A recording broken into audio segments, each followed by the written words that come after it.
that discipline is underrated, right? If there is one person who's creative and not disciplined, and the other person is a little less creative and disciplined, this person wins. Like,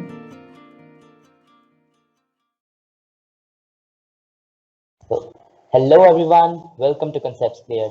So, guys, we have a very important and a very special guest with us today, the man behind Don't Memorize, that is Mr. Ganesh Pai. Sir has taken out some time for us and come over here. So today we're going to have a great time with Sir. So let's have some great time with Sir. Sir, so many people know you, but only a few of them know about the story behind your success and the story behind Don't Memorize. So if you can share your story about how did you reach to there? yeah, so before I share my story, Shivansh, I have to congratulate you on starting your channel. And I can see that you touched 100 subscribers recently. So congratulations on that.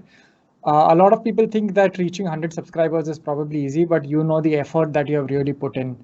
And it reminds me of the days when I had started, 6 years ago. I started my channel in 2015. And it's a very difficult journey, especially the first 3 years. And I'm very happy that you've started your channel, and I'm happier because you're asking students to focus on concepts, as your name says, concepts cleared. So I wish you good luck with that, and just keep continuing the hard work that you've been doing all this while. About my story, like I said, I started 6 years ago, and I used to work at an education technology company, and I used to teach students live. And that's when I realized that teaching is my calling, and this is something that I really want to do. Um, and I went and told my dad, that this is what I really want to do. I want to quit my job and start teaching students, and in order to teach students, I will have, say, many brick and mortar centers, like after school tuition centers we all know about. Um, and eventually in the next, say, 5 to 10 years, I would want to teach probably at least 500 students or at least 1000 students. And of course, starting my own thing is something that my parents were not initially comfortable with. But I think after a few days, my dad really, asked me, do you really want to educate just 500 students, or do you want to educate millions? And that's when it struck me that my dad is talking about scale, and there is only one way in which we can really achieve scale, and that is in terms of video content, and that is through YouTube, because you create a beautiful lecture once and millions of students can see it over the next 5 to 10 years. That is something I wouldn't have been able to achieve if I had my brick and mortar classes. So that's how the journey started, and the growth was very slow, but I think today here we are. Our channel is going to touch 2 million subscribers probably in the next 2 or 3 months. So very excited about that, and very excited about, say, teaching many more students in the coming years. So when you started this channel 6 years ago, so animated content was not that much in the trend. Yeah. So you thought to post animated content. So where did that idea came? Um, okay, so when I started Don't Memorize, I did not really have, say, an intention to build a company or something. I just wanted to be a channel on YouTube. But today we are a big company, We are a team of, say, about 14 to 15 people working towards the same goal. This is something that I had not thought of, when I started Don't Memorize.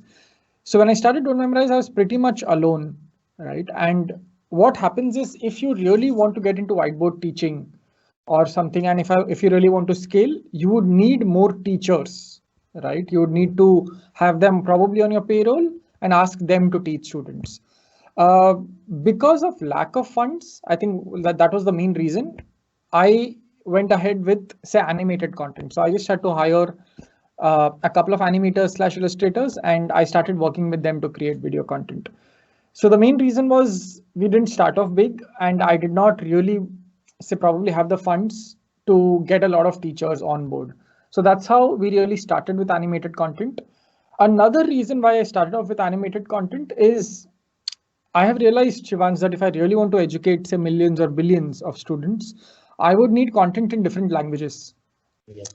So it's easy to translate or change the voiceover of, say, animated content rather than, say, changing the voiceover of someone who's speaking in one language, of a person, because it doesn't really look cool if a person is talking and the language spoken is different. So, which is why the second reason is it would help me scale to other languages with animated content.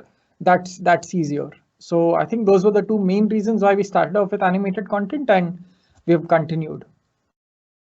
So, like animated content, it's a belief that animated content also helps in building up better concepts and better concept clarity. So, according to you, what is a concept and what is conceptual understanding? I would not entirely agree when you say that animated content helps you better with concepts. I think it just depends on the teacher, So whether a teacher is teaching on a whiteboard like you are, or whether a teacher is creating animated content like I am, I think it just depends on the teacher. So I think I understand the concept that you teach, really well. You've not used animated content. So I would not entirely agree with that point. Yes, it helps in some sense when you have to, say, probably show visuals. When you have to show visuals or, say, moving parts and stuff, animated content is better. But otherwise it just depends, say, on the teacher. Uh, Shivans, what was your follow-up question after this? What is conceptual understanding? Okay, that I think is a very deep question.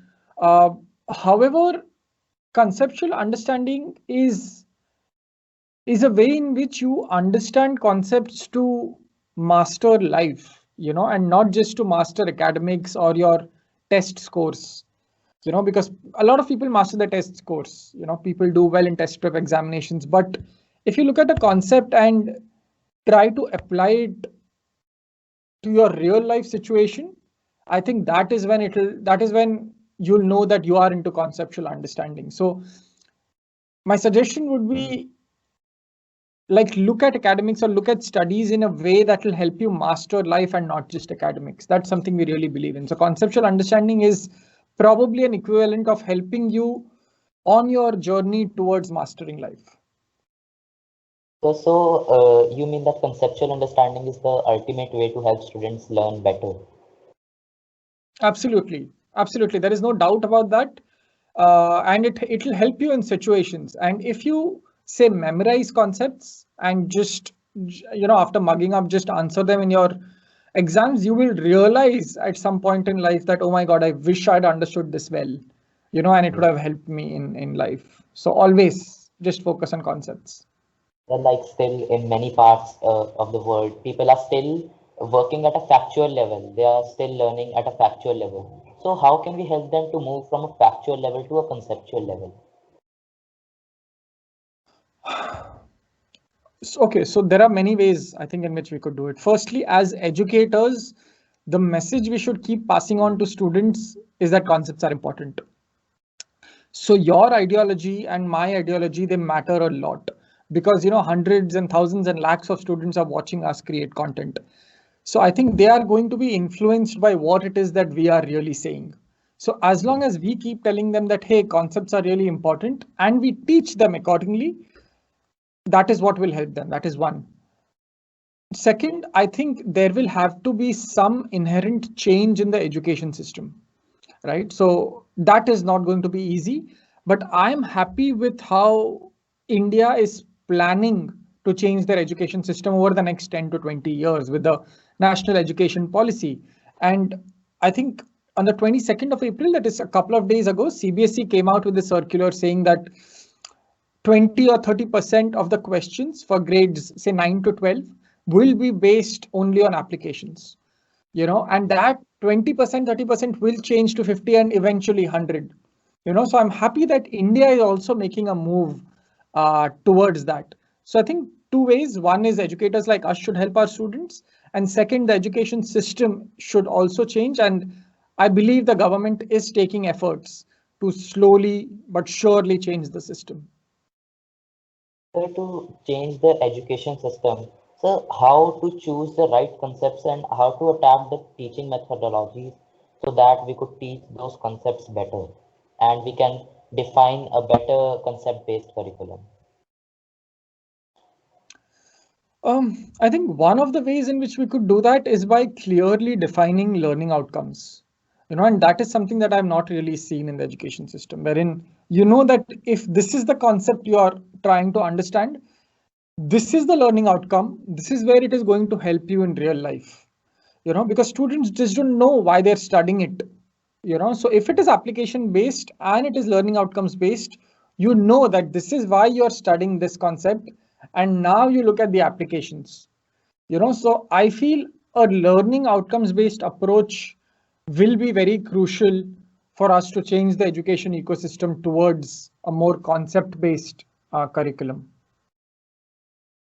What like we are thinking to change the education system. So we should also think about the difficulties that we have to face and we should get ready. So according to you, what difficulties would be faced if we completely move to a concept-based curriculum? Um, so the first difficulty I can think of is change. So human beings generally do not like change because change is difficult. So Yes. suddenly to move from a factual based framework to a concept based framework, it's not going to be easy, because one, we generally don't like change. Two, what happens is teachers have been used to a particular style of teaching, that is based on, say, factual framework. When now students, let's say we move to a conceptual based framework, students, it is going to enhance the creativity of students. And the only problem with creativity is that it cannot be measured, right? I cannot tell you that this creativity is 89 on 100 and that student's creativity is 75 on 100. It's something that you cannot do. So if I know that, say, there's an equation x plus 2 is equal to 4, which means, say, the value of x is 2, I know, right? Whoever is answering 2 gets a 5 on 5, right? And whoever answers any other number apart from 2 is going to get a 0 on 5. It's simple. Okay, but if you give a very application based example and all the answers are creative, how do I really grade them? Or maybe we'll have to get rid of the grading system also, wherein it's not based on marks, but like grading system, as in, like, we could probably move to grades like ABC, instead of, say, numerical grading system. So that is one of the challenges that I think I can foresee, but I think with time we'll be able to fix that as well. I think everyone together is collectively working towards that same goal. How do we help teachers and students with this? Because students are not the only people that need help, even teachers need help. So there will be teacher training modules around this as well. So effective concept learning usually depends upon the learners having adequate literacy, numeracy, independent study skills, and self-management. So, and these things hamper a lot in Indian schools and Indian families. So, how can we cope up with these all?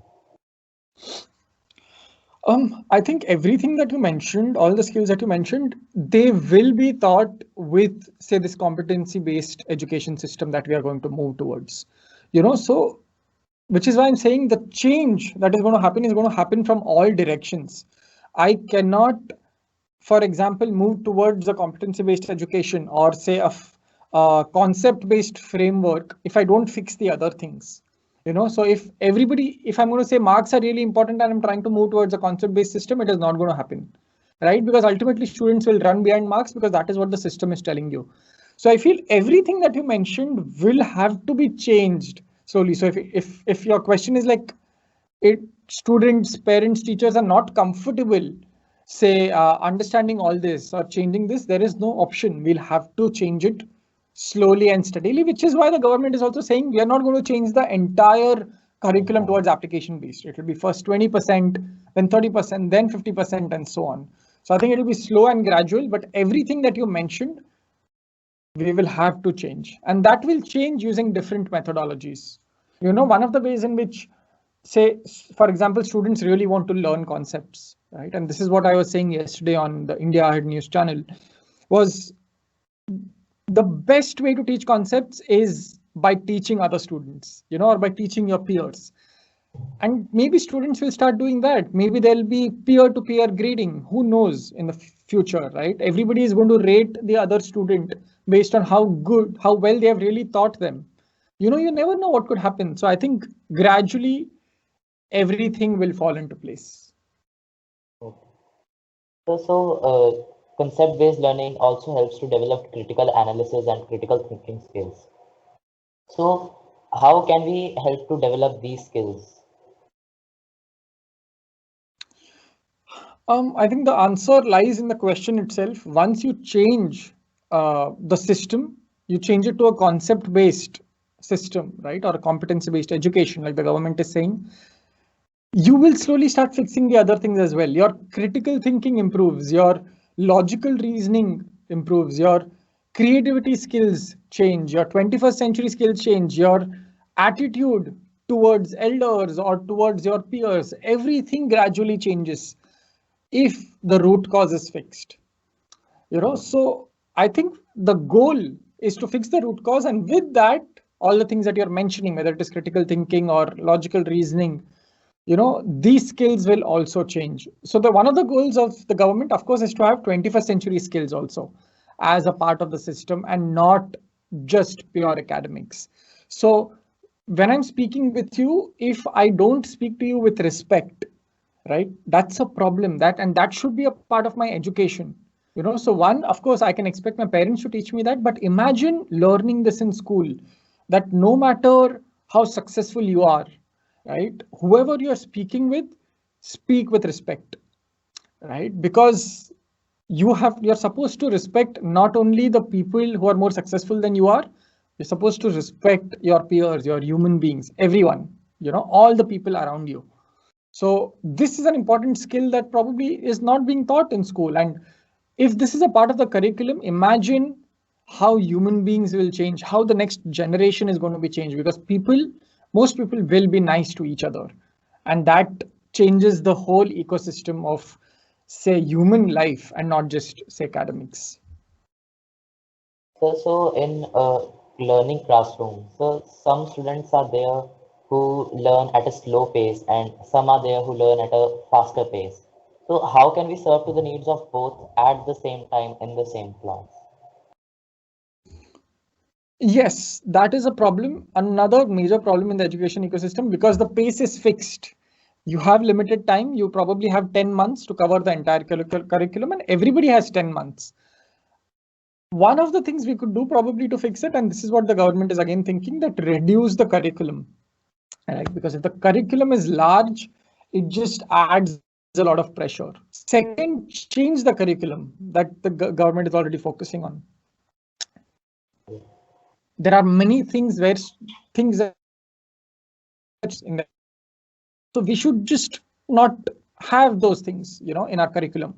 Third, we could probably move towards education which is more focused to each student's liking. So for example, there are schools, say in many countries, that tell you that until your third or fourth grade, you kind of are together working on the same things, but then you slowly start to specialize.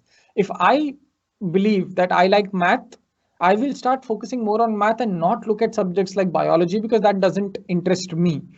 If, say, Shivansh is good at physics, you will start focusing on physics, and probably you will lead to your path will lead towards understanding astrophysics. Who knows? But it becomes more specialized, and now you are not under stress. So even if you are slow, you will not struggle because you like what you're studying.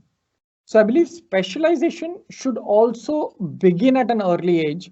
So I think in our education system, until the 10th, 12th, and say engineering or medical, everything is fixed, right? Whatever it is that you really want to, everything is fixed. If I like music, there is no way for me to be a part of this education system, right? If I like poetry, what could I do? There is nothing I can do, right? So if we don't move towards specialization early on, we are going to waste a lot of, say, the formative years of our students, and students are unbelievably creative, and we're just killing the creativity by just fixing things and fixing the time and the curriculum. Yes, sir. So like to evolve creativity. So like a teacher is teaching a concept in a class and the student loses his interest in about 5 to 10 minutes, or the student feels like he doesn't feels like to attend the class and he doesn't listens to the teacher and his mind wavers off. So how can we help students have interest in the class and not let their mind waver? I think if this happens, like let's say with any teacher or with you or with me, I think I should just say it is our fault. If we are not able to grab the attention of the student, it is entirely our fault. One. Second, so first we should think of innovative ways to teach. Very simple. We should put in the efforts. Second, now it's going to get so difficult with all the distractions in place. It is going to get so difficult to get a user's attention, to get a learner's attention, that you have to be very, very, very innovative, right? In what it is that you're doing. Sometimes, even if you're very innovative, people may still lose interest after 5 minutes because there are distractions. The audience retention rates have just dropped significantly because of these apps which throw content at you for 30 seconds, 40 seconds.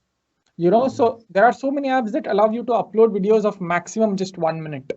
That is because I think the audience retention rates have dropped. Everybody just wants to watch something for 30 seconds and scroll, 30 seconds and scroll, right? You're just using your thumb to scroll videos. Nobody's going to wait, arrange the phone, and then look at your educational videos for half an hour. Nobody's going to do that because there is no intrinsic motivation. So, one, say we have to improve our teaching styles. Two, we have to innovate. Three, I feel let's accept the fact that the audience retention levels are dropped. So we should give breaks more often.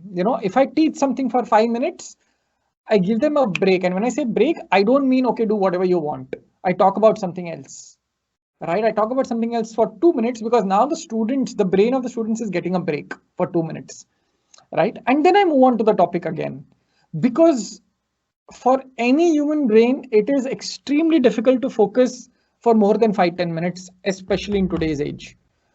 And which is why they have come up with, say, Pomodoro technique and stuff, wherein you study for 25 minutes, take a 5 minutes break. Study for 25 minutes, take a 5 minutes break. If anybody tells you they studied 4 hours continuously, it is not an efficient way to study, right? Your brain needs a break. So we have to consider one, innovation, and second, what is really happening around us with students.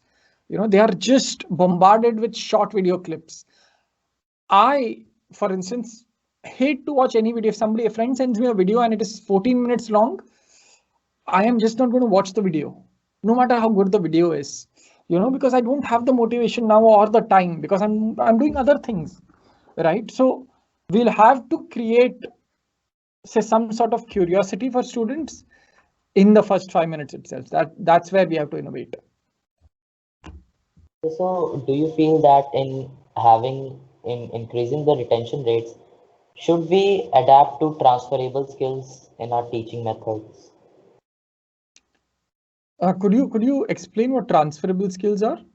Transferable skills are the skills that can be transferred. Like there are some skills like we can say that respect to others, and there are some skills that we cannot transfer from one person to other. It's the other person that himself will develop and the other person himself will understand.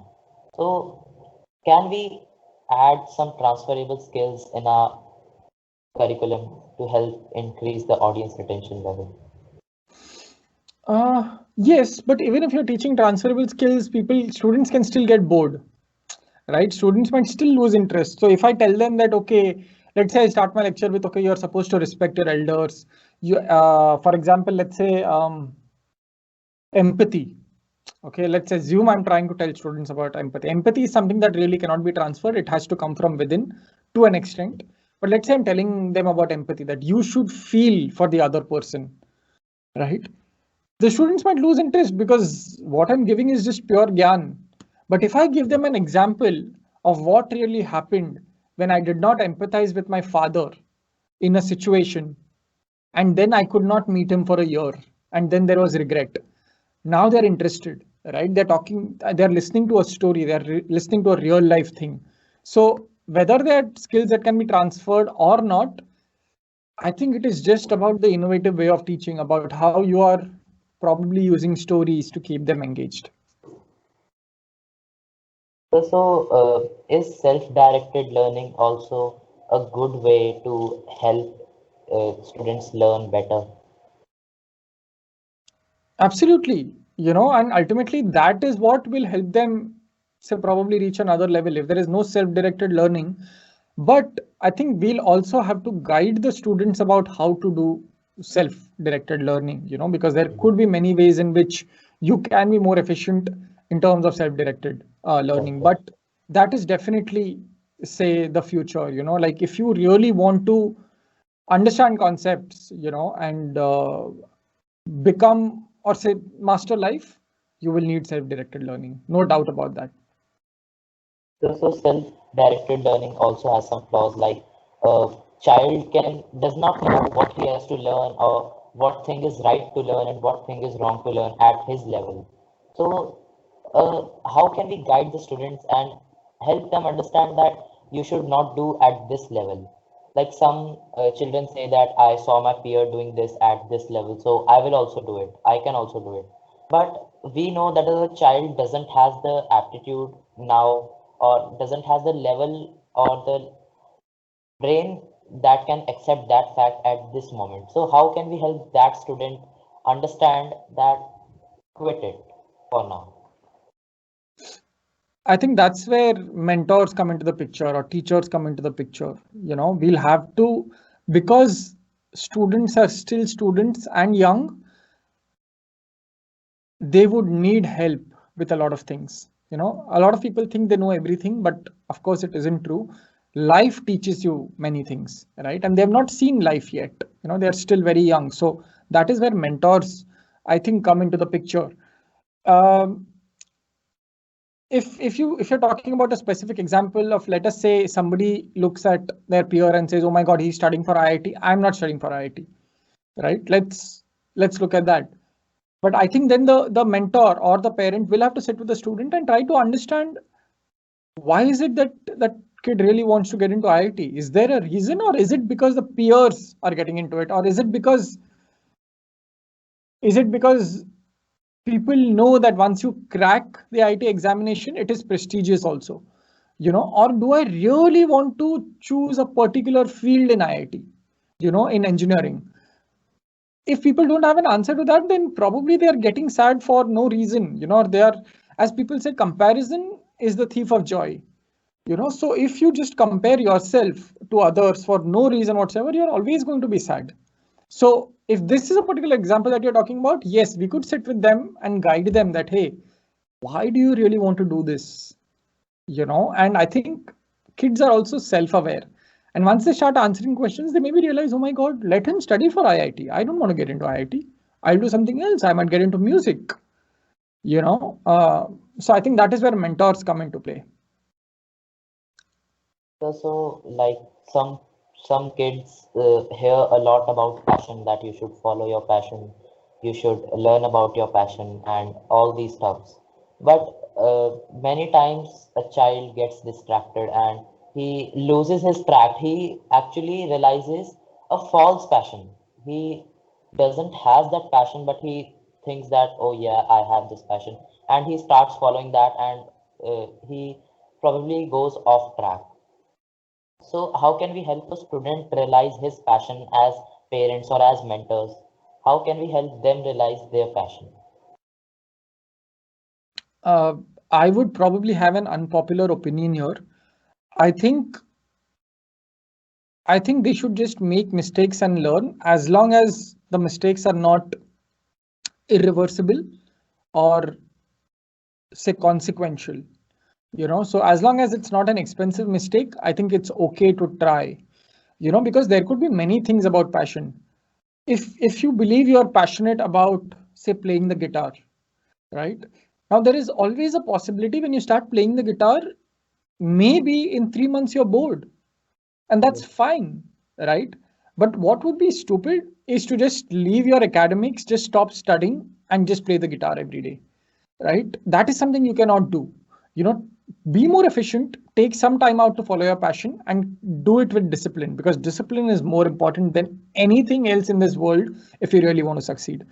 So one is, of course, they would realize playing the guitar is not their passion, so they just stop it. You can't, just because you chose it as your passion, you assumed it is your passion, and you don't enjoy it, doesn't mean you continue doing it, right?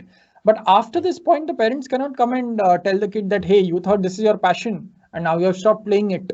It's okay. People are just going to try a few things. I have tried many things in life, and I thought I'd really like it, but I got bored, and now this is something I really enjoy doing. I enjoy teaching.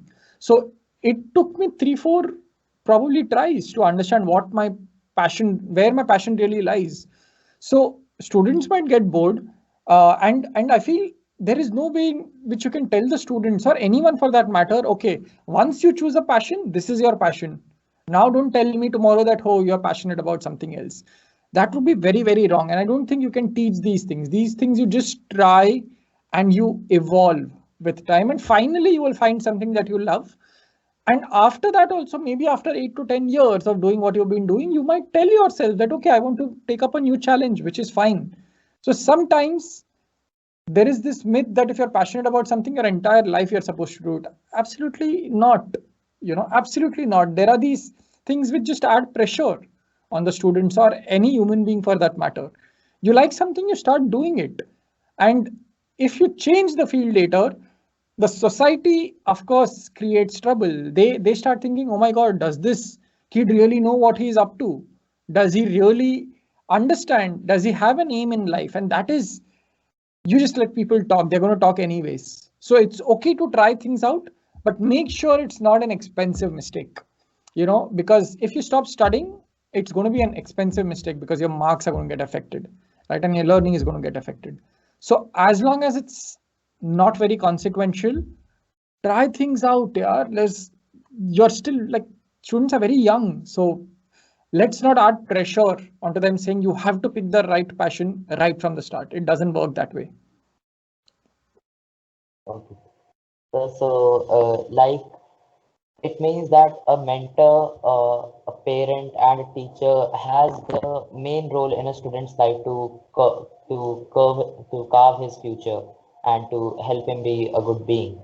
So, any advice to parents or teachers that please that how to be a good mentor and how to help their students evolve in all the dimensions of life? So I think the first thing, even though you are playing the role of a mentor, let's say I'm playing the role of a mentor, I would not want my student to look at me as a mentor. I would want the student to look at me as a friend, wherein they believe in me, they trust me, and they share their thoughts.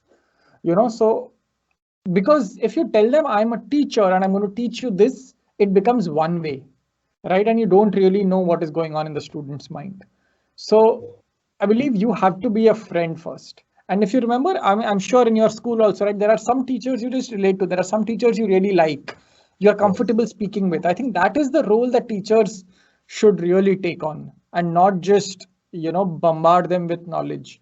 So I believe they should not look at us as mentors. They should look at us as friends. And then the responsibility really, say, lies on us, about how we really, say, guide them. And then once they believe in you, once they have faith in you, I think then you move on to all the technical things about what you really want to teach them, all the technical skills that you can think about, whether they are 21st century skills or academic skills or whatever. But before teaching them, they have to look at you as a friend and not a teacher. So thank you, sir, for your valuable time. You came here and we come to the end of our podcast. So before leaving, if you want to give students a last piece of advice or a life lesson that can help them. Okay, one life lesson. Okay, but the one thing I'd like to tell everyone, I think, is that discipline is underrated, right? If there is one person who's creative and not disciplined, and the other person is a little less creative and disciplined, this person wins. Like, he's going to be 10x more successful, however you look at success, right? Whether it is in terms of, say, a career or money or whatever it is, this person is going to become more successful. So creativity matters. If you're good at something, yes, it matters. But discipline is everything. it'll triumph everything. So just be disciplined in whatever it is that you're doing. And now discipline is going to be way more difficult. Discipline and focus is going to be way more difficult because you have many distractions. You're going to have so many distractions. Your phone is a distraction. The apps on your phone are distractions. The whole world, probably all the top companies in this world, have just one goal, and that is to have you on their apps and take your time away from you. And they are spending billions of dollars on research, right? And it's going to be very difficult to move away from them, So considering those distractions that we have, it's very difficult to be disciplined and focused. And that is my suggestion. If you are able to be disciplined and focused in life in today's age, you are already in the top 1 percentile of all the human beings in this world. So stay disciplined, stay focused, and you will be successful. Thank you, sir. It would surely be a very valuable advice for all of us. So, thank you, sir, for your valuable time and coming here for us. Thank you, Shivansh, and you're doing great with Concepts Cleared, and I wish you good luck. Thank you, sir. Thank you.